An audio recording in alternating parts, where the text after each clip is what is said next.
Alloh safaringizni bexatar qilsin. Assalomu alaykum. Instagram, Telegramda bizni kuzatayotgan obunachilarimiz.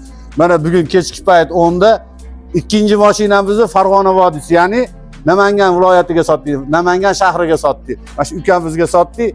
Mana shu ukamiz oldi. Instagramda ko'rib keldi. Kech bo'lishiga qaramay dokumentlargacha qilib berdi. Sug'urta ham yo'g'ini qilib berdi. O'zingiz fikringizni bildiring uka. Fikrim juda ijobiy. Bugun keldim, bugun ishim hal bo'ldi. Bugun mana dokumentlarni qilib olib ketyapman. Mashina yo'qdi, toza. Kraskalarni tekshirib berdi. Kraskasini tekshirdik, toza chiqdi. Yaxshi, ishonchli. Barakasini bersinmi? Haftaga obuna bo'linglar.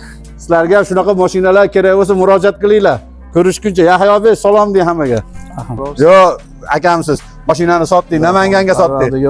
Abdusamad, Allohim mashinani oldingiz xayrli, barakotli qilsin.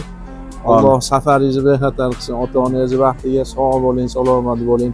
Nima niyatda, maqsadda olgan bo'lsangiz, Alloh maqsadga yetkazsin. Maqsadingizga tez kunlarda yorug' yuz bilan chiroyli holatda buni o'zi olishga Alloh nasib etsin. Allohu akbar. Namanganga ketyapti. Ikkinchi mashinamiz. Vodiyga chiqarilgan. Vodiyga chiqaramiz, xudo xolasa.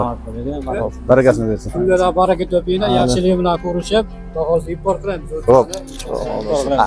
Borsa anaqa xudo xolasa hali mehmon bo'lamiz. Shuhratli.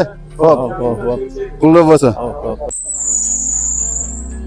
Namangan nomir mashinalari bilan.